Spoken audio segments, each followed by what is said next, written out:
Namaste. Namaskar. My name is Danya Ravi.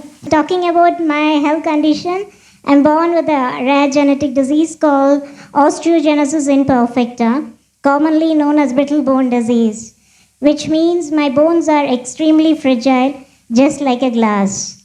And I've faced more number of fractures than the number of bones in anyone's body. So today, more than a question, I have a humble wish. I'm a regular follower of your everyday saying, so it would be nice if one of the coming days, if you could quote something about disability, as I believe this opportunity would create a wider visibility for survivors of people with disability. It's our privilege to have you here.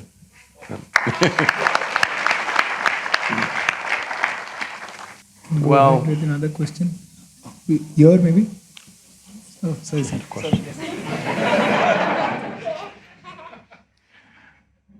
See, different people have different types of disabilities.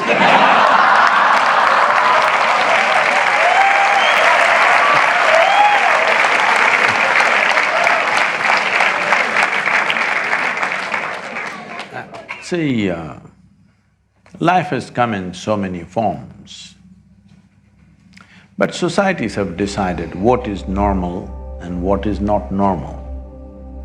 But actually, if we compare every one of you who have all the four limbs intact and whatever, you compared to the next person, in some aspect of life, are you not disabled? If you run with Mr. Bolt, won't you feel like a cripple? Hello? With two good legs, won't you feel like a cripple? Yes. So let's not brand ourselves or anybody else one way or the other, because life has come in so many ways. You just have to respect that and do your best about it. Because it's a miracle in the sense, just now Shashank was talking about the miracle that he did today morning, that he makes ragi dosa into a human being. Isn't it a miracle? And this ragi dosa was made with the soil that we walk upon, yes or no? Just the soil which became food, and food which became flesh and bone. In such a phenomenally complex process, which we have taken for granted, unfortunately, certain things sometimes did not work the way we think it should be. So, never call yourself disabled. Well, you're one way, I'm another way. I'm disabled in one way, you're disabled in another way. Some way, every one of us, if we compare ourselves to somebody, all of us are disabled in some sense, isn't it? But see what an intelligent mind you have. Because of my disability, I'm here today. Otherwise, I am because… And because of that, we're going to have a quote. I'm saying, bones are breaking, it's painful, unfortunate. But most people who are being labeled as normal, they're all breaking up their brains every day. Not bones, brains. They call it stress, they call it anxiety, they call it so many things.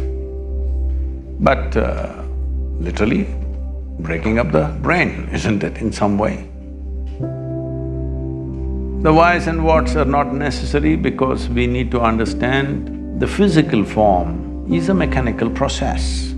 Sometimes things will go wrong with it. It may come normal and go wrong, or in the very womb manufacturing something can go wrong. This has got nothing to do with that person, it's got something to do with variety of things because it's such a complex process. Such a complex process that something little off sometimes. But that should not determine what and how you live, because how we live physically may be determined by many things. But how we live within ourselves, nobody can decide except us, isn't it? Nobody else can decide how I live within myself. So in that sense, nobody is disabled. Why spiritual process is very important is because in body, no person can claim he has a perfect body because somebody else could be in some other way. If it comes to mind, nobody can claim that they have a perfect mind. All of us disabled in some way physically, mentally, compared to somebody else, isn't it? But a dimension which is beyond this physiology and psychology, the psychological and the physiological dimensions, beyond this, that dimension, which we unfortunately have to use this corrupted word called spirituality, in this state, our life is just same. The reason and the significance of why a spiritual process must be prevalent across the planet is, spiritual process does not mean looking up or looking down. It's about turning inward and touching a dimension beyond our physiological and psychological structures. In this state, there is simply no difference between you and me and anybody and anybody. This is why it becomes significant. We can talk about equality as much as we want, but when we use our body or physical presence as the front end, there is no equality. Do what you want.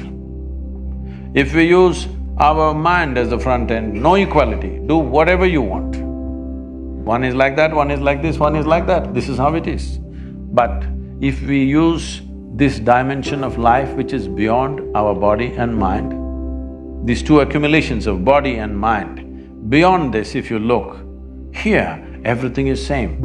If this one experience enters humanity, you will find a very fabulously inclusive existence here.